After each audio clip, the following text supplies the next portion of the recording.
अरे चिट्ठियां क्या थी? बगावत, मोहब्बत, प्यार, स्नेह, निमंत्रण और माफी था। मां की चिट्ठी आई है, रुलाने के लिए एक वाक्य ही काफी था। वाह, मां की चिट्ठी आई है, रुलाने के लिए एक वाक्य ही काफी था। इन दिनों किसी पुराने संदूक में कोई फटा पुराना मुड़ा तुड़ा खत मिल जाए तो उसे चुपके चुपके किस करते हो कि नहीं? सच सच बताना यार, मिस करते हो कि नहीं? सच सच बताना यार, मिस करते हो कि नहीं? मर्सिडीज ले ली है, बड़ा मजा आता है। एक एक दृश्य फिरता हूं। मैंने कहा था ना, अगर आप जुड़ गए तो आज की शाम भूलने नहीं दूंगा, ये वादा करके सुना रहा हूं। मर्सिडीज ले ली है, बड़ा मजा आता है। धन जब आ जाता है बापू, तब क्या होता है? बिल्कुल सही लिखा हुआ है, पैसा हैसियत बदल सकता है, औकात नहीं बदलती। इससे बड़ा वाक्य क्या हो सकता है? औकात नहीं बदलती साहब, औकात कभी नहीं बदल सकती, बदल ही नहीं सकती। हम वस्त्र कुछ भी पहन ले, अंदर से तो वही रहेंगे। तुम्हारी दौलत नहीं है, बिल्कुल सही कहती हैं आप शबीना जी। मर्सिडीज ले लिए, बड़ा मजा आता है। जब बहुत पैसे हो जाते हैं हमारी बातें ऐसी हो जाती है। मर्सिडीज ले लिए, बड़ा मजा आता है। बेटा BMW चलाता है, बिटिया को ऑडी दिला दी है, होंडा सिटी बेच दी, बहुत चला दी है। अगला वाक्य कहता हूं, कविता नहीं है, अभिधा है। न कोई व्यंजना है, ना लक्षणा, कोई अलंकार नहीं। अभिधा मतलब जैसा दिखा वैसा लिखा, जो सामने नजर आया वो लिख रहा हूं। मैंने आज तक इतना सा था, जब से मंच पे कविताएं पढ़ता हूं, कविता पढ़ते पढ़ते मंच ने तारक मेहता बना दिया, वाह वाह क्या बात है, न जाना झोली में क्या क्या सौंप दिया। इस दुनिया का इतना प्यार दिया। 1980 में कविताएं पढ़ना शुरू हुआ, 36-37 साल से कविताएं पढ़ रहा हूं मंच पे। इनकी निगाह में सबसे ज्यादा पैसा लेने वाला बना दिया। लेकिन 36 साल में मैंने एक बार कभी नहीं कहा कि तालियां बजाना, न कभी कहूंगा। लेकिन अगली पंक्ति जो कहने जा रहा हूं, तालियां रोक सको तो रोक लेना। जो मैं कहने जा रहा हूं, अगर रोक सको तो रोक लेना। इसलिए क्योंकि जो अभिधा में जैसा लिखा वैसा लिखा। कोई कविता नहीं जो मैं मिस करता हूं आपको सौंपता हूं। और रोक सको तो रोक लेना। मर्सिडीज ले ली है, बड़ा मजा आता है। बेटा BMW चलाता है, बिटिया को ऑडी दिला दी है, होंडा सिटी बेच दी, बहुत चला दी है। यार बोलने सुनने में बड़ा अच्छा लगता है। तैयार रहना जो कह रहा हूं, यार बोलने सुनने में बड़ा अच्छा लगता है। पर भूल गए वो दिन जब पेट्रोल की कीमत बढ़ने पर डरते थे। चला लो महंगी से महंगी कार, वो सुख कहां से लेके आओगे जब किराए पे 1 घंटे साइकिल लेके जाया करते।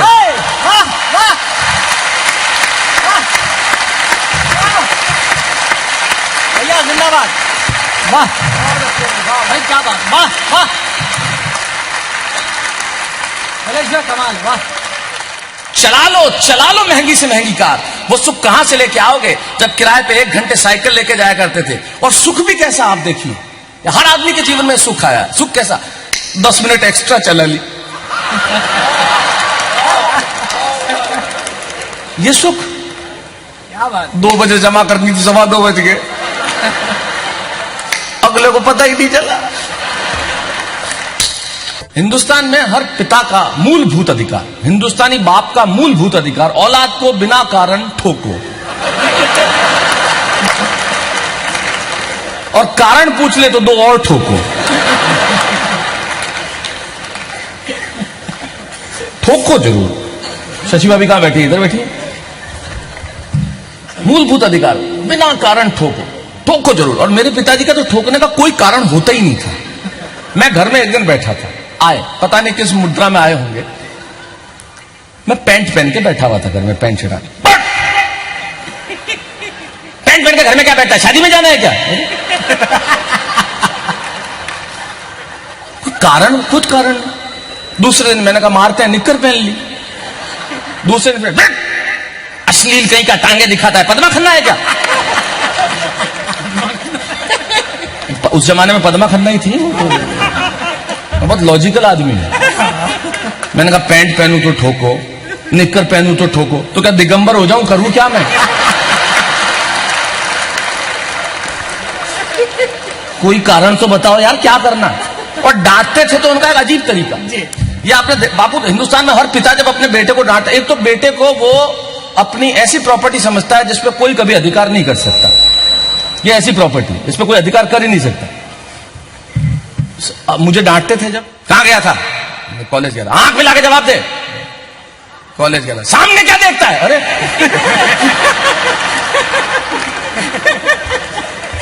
कभी कहते हो आंख नीचे करो, कभी कहते हो आंख तो लुकिंग लंडन टॉकिंग टोक्यो हो जाऊं, महंगा हो जाऊं, करूं क्या मैं? और उनके भीतर का व्यंग का, मैंने तो अपने मेरे 8वीं क्लास में मेरे टीचर ने नंबर नहीं दिए। उन्होंने कहा अच्छा मारपीट का पर्यायवाची लिखो। मैंने कहा श्री श्याम सिंह लोढ़ा।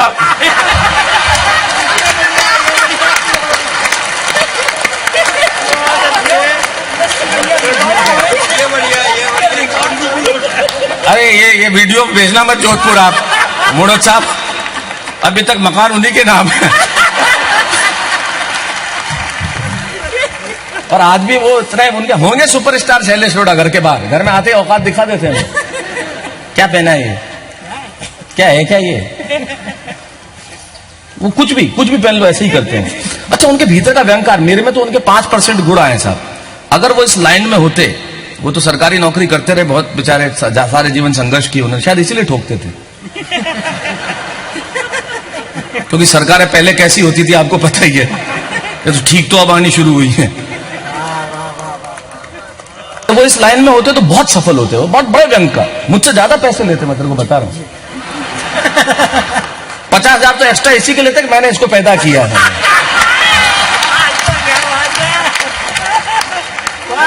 वो सही में मेरे पिताजी, जब रिजल्ट आता तो उनके भीतर का व्यंकार जागता था। अरुण, भीतर का अरुण के पिताजी तो और भी खतरनाक है। जैमिनी हरियाणवी जी इस देश के बहुत बड़े कवि, इनकी कविताएं बहुत बहुत प्रसिद्ध हुई। ईश्वर उन्हें शतायु करे, 87-88 वर्ष की उनकी उम्र है। उनकी कविताएं जितनी देश के काम आई उतनी इसके भी आई। तो सुनी नहीं पिता, इसने एक आदमी बाकायदा सच, इसने एक आदमी सतीश नाम का अपने पिताजी के पास रखा असिस्टेंट, उसका काम क्या है, डांट खाना। ये सच है, 13,000 रुपए उसको तनख्वाह देता है डांट खाने की। आज के जमाने की औलाद देख लो साहब, पैसे पे डांट खाने के लिए लोग रखे हैं, बाप की डांट भी नहीं सुन सकते ये लोग। हम हर 2 महीने में पिताजी को जाते हैं, ठोको। 2 महीने हो गए, जब रिजल्ट आता था साहब तो उनके भीतर का व्यंकार जागता था। गणित, क्या बात, 100 में से 22, वाह। अरे रे रे रे, विज्ञान 100 में से 14 नंबर, आप रोशन करेंगे, आप लोढ़ा खानदान का नाम रोशन करेंगे। और अचानक व्यंकार जागता, गंजा कर दो साले को। बाकायदा मुझे गंजा करवाया गया। मुझे आज तक समझ में नहीं आया बापू, बालों का विज्ञान से क्या संबंध है।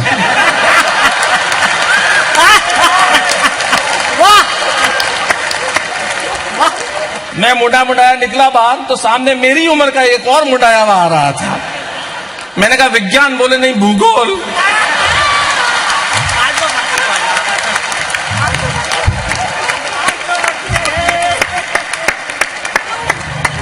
पंक्चर हो गई तो टेंशन, क्या पिताजी डांटेंगे, जेब खर्च से पैसे काटेंगे।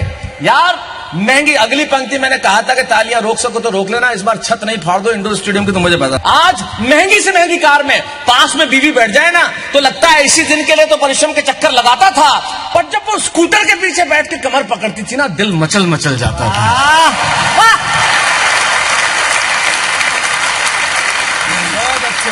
फिर से वो स्कूटर वाले दिन लौट आए, ये ख्वाहिश करते हो कि नहीं?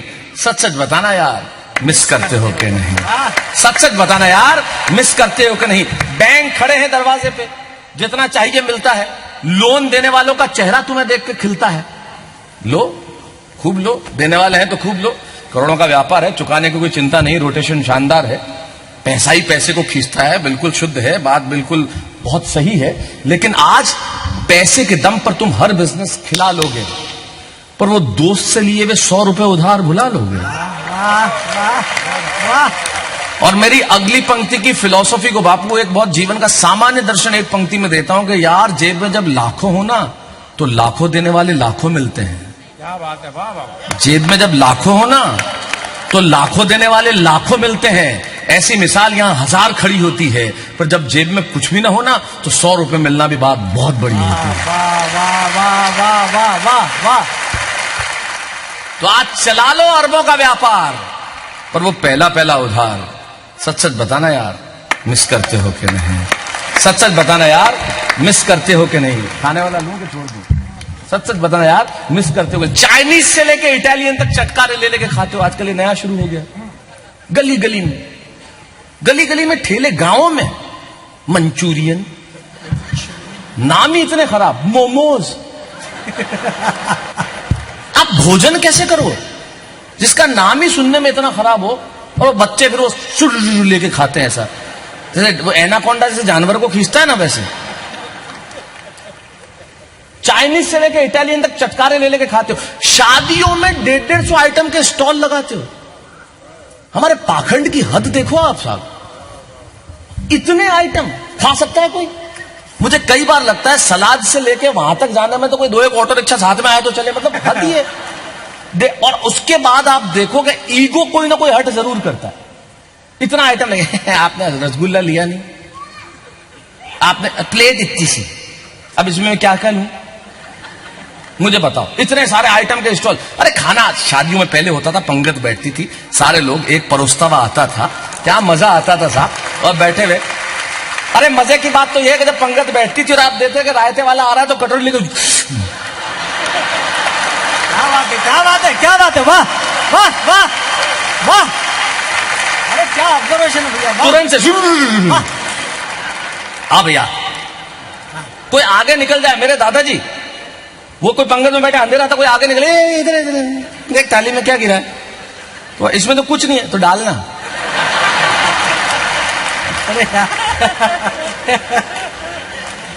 इतने आइटम को खाया जाता है। इटालियन काउंटर ने, ये काउंटर ने, वो काउंटर ने, थाई काउंटर ने, फाउई काउंटर ने, कोई खाया जाता है क्या? और करोड़पति आदमियों को बापू भिखारी बनते हुए देखना है तो तंदूर पे देखो, वो रोटी के काउंटर पे अरबपति भिखारी खड़े होते हैं, रोटी डालना ये।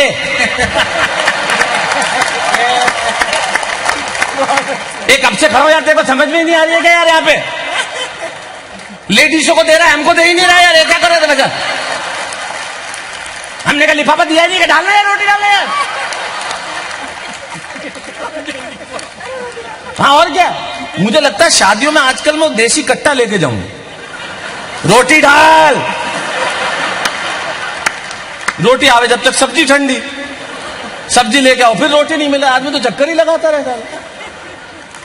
चाइनीज से लेके इटालियन तक चटकारे ले लेके खाते हो। शादियों में 150 आइटम के स्टॉल लगाते हो। खाओ यार खाओ, खूब खाओ, पैसा है तो जाओ, दुनिया में जहां जा सकते हो जाओ। पेरिस का बर्गर खाओ, न्यूयॉर्क की ब्रेड खाओ, वेनिस का पिज्जा खाओ, दुनिया में जहां जा सकते हो जाओ, जितना खा सकते हो खाओ, लेकिन और कहां जाओगे, कितना खाओगे? और सब कुछ खा लेने के बाद दावा है मेरा, मां के हाथ की रोटी का स्वाद कहां से लाओगे? वाह क्या बात है भैया, वाह बहुत अच्छे, वाह बहुत अच्छे, वाह वाह वाह।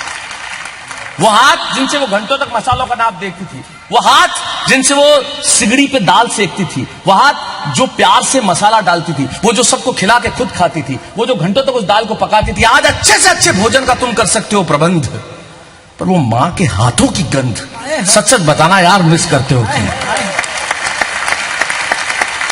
वो मां के हाथों की गंध, सच सच बताना यार मिस। ऐसी कितनी चीजें हैं जो तुम्हें गिनाऊं?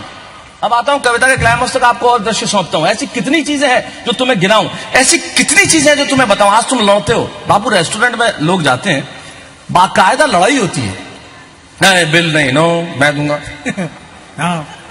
गलत बात, मैं, तू नहीं देगा, मैं दूंगा। आज तुम लड़ते हो कि बिल, ऑब्जर्वेशन देखना, बात कितनी छोटी, लेकिन मैं क्या मिस करता हूं। आज तुम लड़ते हो कि बिल मैं चुकाऊंगा, बिल मैं चुकाऊंगा। भूल गए वो दिन जब कहते थे कल मैंने पिलाई थी, आज चाहे तू पिलाएगा। वाह वाह वाह, बहुत अच्छे। सच्चाई तो वही थी, कल मैंने पिलाई थी, कल मैं 2 दिन के लिए 50,000 रुपए लिए मैंने इससे, सिर्फ 2 दिन के लिए, वो भी दिल्ली में किसी को देने थे, आज वापस चुका, 2 दिन का भी ब्याज लिया इसने। ये दोस्ती होती है,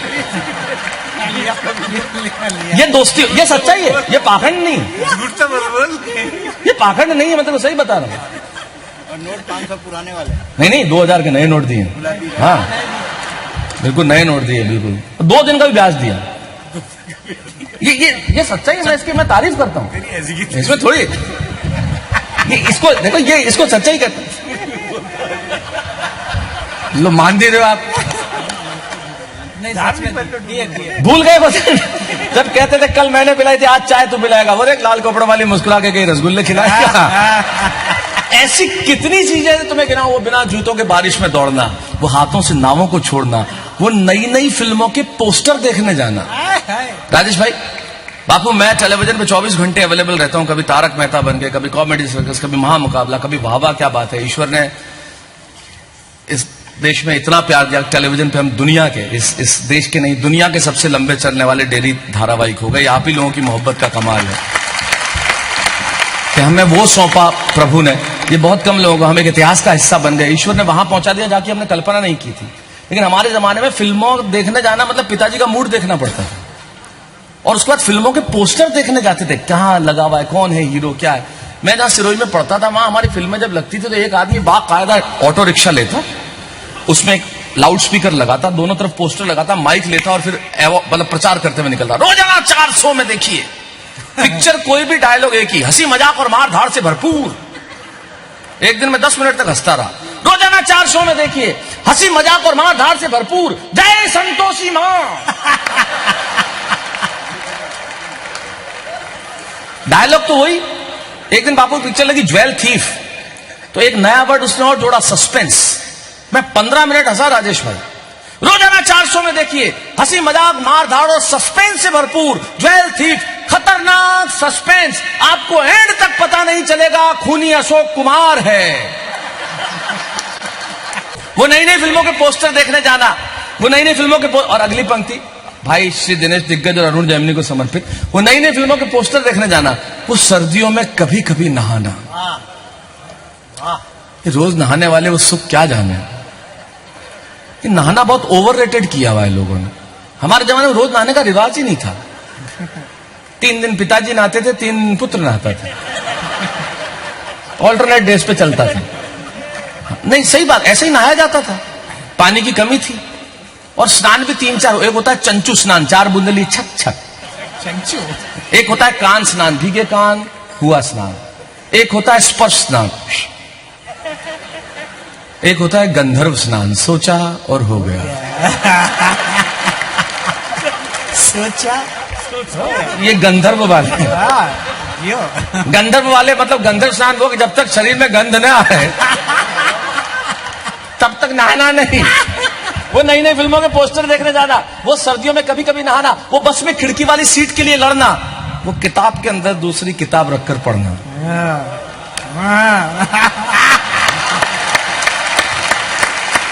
वो बस में खिड़की वाली सीट के लिए लड़ना, वो किताब के अंदर दूसरी किताब रखकर पढ़ना, वो छत रात को देर से आना, वो छत पे सोना, सोने से पहले भिगोना, दादाजी के पांव दबाना। अगली पंक्ति कविता नहीं है, अगर आप समझेंगे तो समझ लेंगे, अभिधा जो मैंने महसूस किया वो लिखा। वो छत पे सोना, सोने से पहले भिगोना, वो वीसीआर किराए पर लाना। लेकिन मजा तो अगली पंक्ति देगी, वो वीसीआर किराए पर लाना और पैसा वसूल करने के लिए एक ही रात में 3-3 फिल्में चलाना। सुबह आंखें इतनी सूजी भी, आंखें सूजी भी है, समझ लो वीसीआर है। वो वीसीआर किराए पे लाना, पैसा वसूल करने के लिए एक ही रात में 3-3 फिल्में चलाना, वो छत पे जाना, एंटीना हिलाना। एक प्रोसेस होता था। बापू पूरे खानदान को काम पे लगाने का तरीका एंटीना होता था। 3 भाई हो तो तीनों काम पे लगते थे, एक छत पे, एक सीढ़ियों में, एक टीवी के पास। सत्य है, तीनों काम पे लगे। हिला हिला हिला, थोड़ा यूं कर, थोड़ा यूं कर, आया क्या, आया क्या, नहीं नहीं आ गया, रुक रुक। एक बार मिलके जरा। वाह,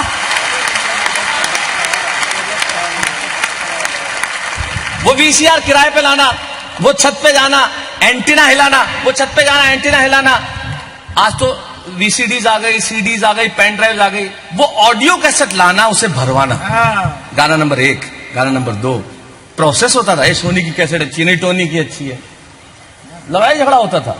और कभी टूट जाए ना, उलझ जाए ना, तो बॉल पेन फंसा के उसे फिर से सुलझाना। वाह वाह वाह वाह। और कभी टूट जाए तो खोल के चिपकाना, पूरा प्रोसेस।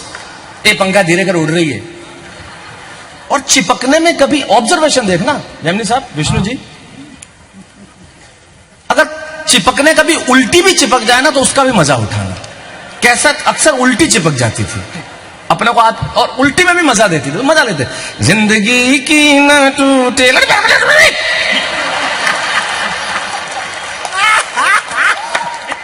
उन आंखों का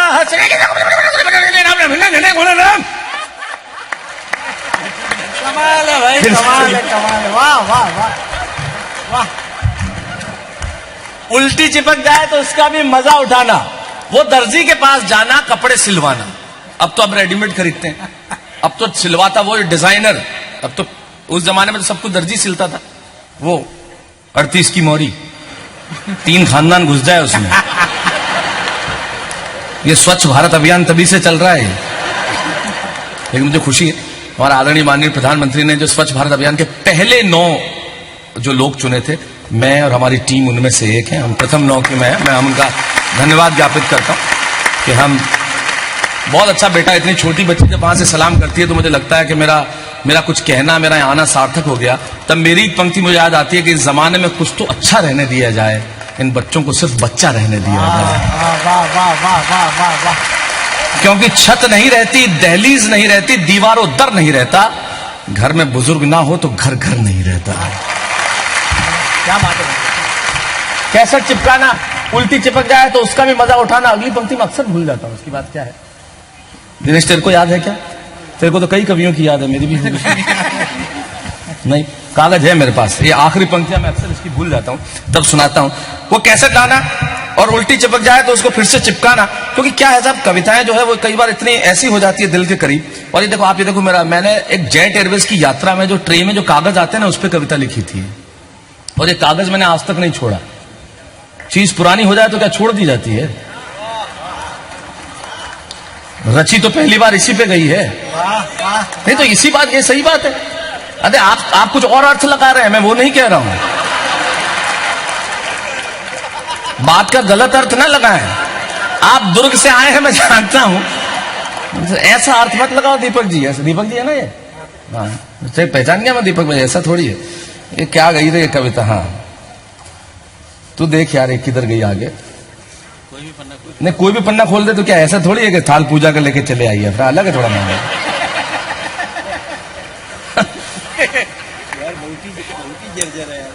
हाँ, जर्जर तो जर्जर रहनी चाहिए, ये संस्कृति है, ये संस्कृति है। हम ही थामे में गिरती हुई दीवारों को। यकीन मानिए, ये जर्जर इसलिए मैंने कहा ना, कागज की खुशबू मुझे बहुत अच्छी लगती है। जिस कागज पे लिखा वही साथ रखता हूं। मैं फोटोस्टेट करा कर रख सकता हूं, लेकिन क्या फायदा साहब। यही है, मैं इन्हें अपने माँ बाप मानता हूं।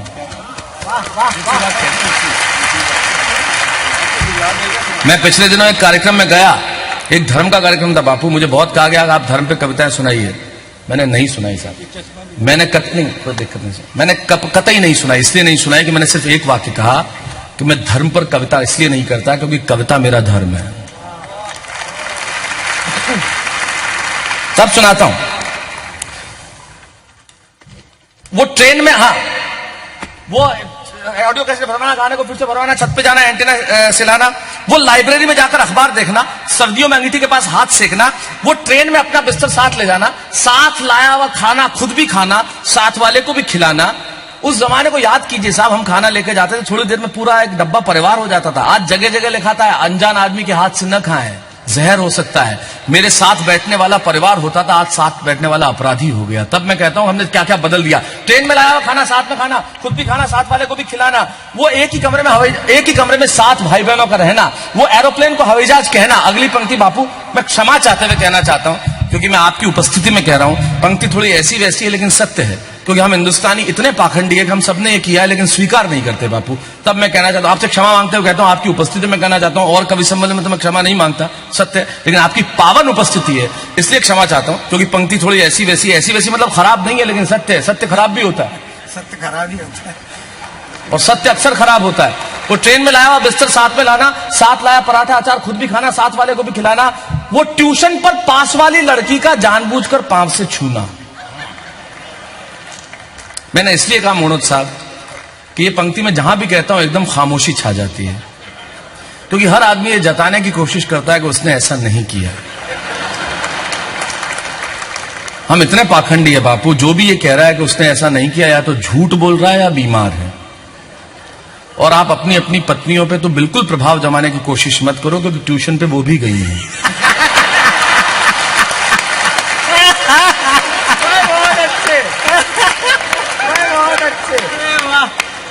सत्य है ये। ट्यूशन में तो इतने पाखंडी होते हैं हम लोग बापू। मैं बस में जा रहा था, एक आदमी बैठा, उसके पास में खाली सीट, एक बेचारा भद्र पुरुष आया, बोले खाली नहीं, सवारी। बेचारा चला गया। 2 मिनट बाद एक खूबसूरत सी महिला आई, शबीना जी, और उसने आके कहा सीट, हाँ। तुरंत वही पुरुष लौट के आया मुनोद साहब, बोले यही है आपकी सवारी? मेरी वाइफ है। क्या पाखंड है। मैंने कहा था चला जा साला, सीट दे देगा। ये पाखंड है हमारा। वो ट्यूशन में पास वाली लड़की का जानबूझकर पांव से छूना, वो अपनी साइकिल उसकी खूबसूरत लूना, अपनी साइकिल उसकी खूबसूरत लूना। मैं यकीन मानिए, मेरा पहला वाहन मैंने लूना लिया था। आज मैं चाहे मर्सिडीज चलाता हूं, चाहे ऑडी चलाता हूं, सत्य कहता हूं साहब, मैं उसके अंदर बैठ के भी लूना ही चलाता हूं। मैं वहां से बाहर आ ही नहीं पाया। वो अपनी साइकिल उसकी खूबसूरत लूना, वो रोज मंदिर जाती है, इस चक्कर में अचानक आस्तिक हो जाना। वाह वाह वाह। वो रोज मंदिर जाती है, इस चक्कर में अचानक आस्तिक हो जाना। वो हर चीज खरीद के पहले स्वास्तिक बनाना। वो शादियों में जाने पर वो बिना किसी सामान के घर घर खेलना। वो शादियों में जाने पर 5-5 कोल्ड ड्रिंक उंडेलना। वहीं मिलता था शादियों में, जहां कोल्ड ड्रिंक की टेबल, वहां पर ये देना। 2 के बाद जब वो आंख दिखाता था, वो मंगा रहा है।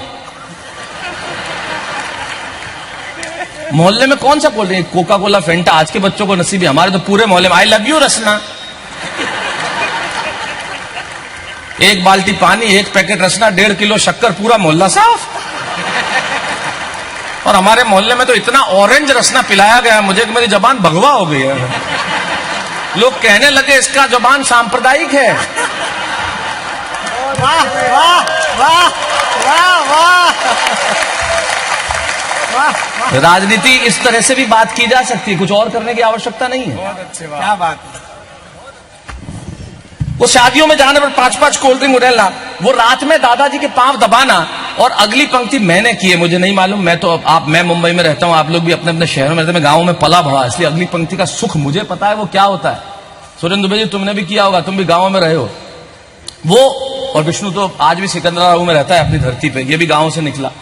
तमाम लोग, ये शहर से आया बस, उज्जैन से। नहीं, वो तो हमारा सबसे प्राचीन शहर है, इसलिए। वो रात को दादाजी के पांव दबाना, आधी रात को उठकर भौंकते हुए कुत्तों को भगाना मशादरा में। ये मैंने बहुत किया बापू। घर वालों ने मुझे इसी काम के लिए रखा गया था। मतलब मैं उन्हें कुत्ते बोलते तभी याद आता था। कुत्ते बोले बबलू, बबलू समझ जाता था कि अगली भूमिका के। मेरा उनसे इतना कुत्ताचारा हो गया था। कुत्ताचारा? हाँ। क्यों? भाईचारा हो सकता है तो कुत्ताचारा क्यों नहीं हो सकता? क्यों नहीं होना भी चाहिए। आजकल हमारे जितने एनिमल लवर्स हैं, मैं उनसे क्षमा चाहते हुए कहता हूं, भाई आप प्यार करो एनिमल से, हमें मजबूर तो मत करो। हमें डर लगता है, हम क्या करें? आप जरूर प्यार करो। बोले आप, हम कैसे, हमें डर लगता है यार, हमें नहीं जमता तो कैसे करें? उनके घर जाओ, नहीं काटेगा नहीं, अरे आपको थोड़ी काटेगा, मैं काटेगा। फिर वो आसपास आके घूमता है, आपको नाश्ता सामने, इधर वो बैठा हुआ, अब मेरा नाश्ते पे ध्यान ही नहीं जावे। कैसे पिताजी? ठीक है, घर पे सब ठीक है, खुद ले लीजिए। नहीं, मेरे चाचा जी के घर पे मैं गया, उन्होंने एक पाली, उसका नाम रखा डिम्पी। हाँ, डिम्पी लोढ़ा। हाँ, देखो भैया आए हैं। यार ये कुछ, मैं तो बड़ा ही भगाते हुए, हम एक दूसरे की भाषा समझने लगे थे। We use to understand each others language and feelings. मैं आता तो वो समझ जाते, वो आता तो मैं समझ जाते। बापू, एक मोहल्ले में मुझे अंग्रेजी बोलने वाले मिले कुत्ते। हाँ, वो हमारे अंग्रेजी के प्रोफेसर थे, उनके पाले हुए थे आसपास के। तो पहला आया, मुझे देख के बोला हु, कौन। दूसरा हाउ, कैसे? तीसरा वाह, क्यों? चौथा बोला शैलेश लोढ़ा अपने घर जा रहा है। सब मिलके बोले ओ।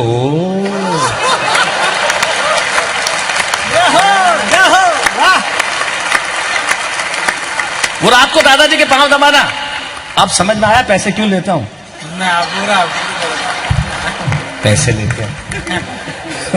वो आधी रात को उठकर भौंकते हुए कुत्तों को भगाना, वो दिवाली पे पटाखे चलाना, बहन से लड़ना, चोटी खींचना, भैया तंग करता है कहकर के रोना, फिर भी स्नेह का धागा नहीं खोना। जिंदगी में होता क्या था वो कॉमर्स और वो मम्मी का सर्दियों में स्वेटर बुनना। आजकल की मेरे पास बहुत, मैं गर्व से कहता हूं साहब, मेरी मां 1988 से विकलांग है। 1988 उनका एक्सीडेंट हुआ और बहुत सारे उनके, आज भी बैसाखियों पे है। आज तक 2017 मैं कहता हूं कि मेरे पिताजी ने अगर मुझे पीटा तो बहुत अच्छा किया, अगर उन्होंने वो नहीं किया होता तो मैं आज यहां नहीं होता। मेरी मां ने मुझे सर्दियों में हर दिन का 7 दिन के 7 स्वेटर होते थे, उनके हाथ से बुने हुए स्वेटर में मुझे कभी ठंड नहीं लगी। मुझे कभी ठंड महसूस, आज भी होंगे शैलेश टोडा कितने बड़े स्टार, कार्यक्रम खत्म हो, मैं दुनिया में कहीं भी हूं, मेरा पहला फोन उनको होता है, खत्म करने के बाद उनको, तो स्टेज से उतरने के बाद पहला फोन उनको होगा। इसलिए होगा कि मां को पता होना चाहिए कि बेटा कहां है। वो मम्मी का सर्दियों में स्वेटर बुनना, वो कॉमर्स और साइंस 2 ही सब्जेक्ट्स में से एक का चुनना फिक्स था। हमारे पिताजी के अपने नियम, व्यापार करना है कॉमर्स लो, नंबर अच्छे आए हैं साइंस लो, आर्ट्स तो गधे लेते हैं। खुद ही मैंने कहा आपके क्या सब्जेक्ट्स थे? 2 झापट पड़ी, मैं समझ गया उनके पास आर्ट्स थी।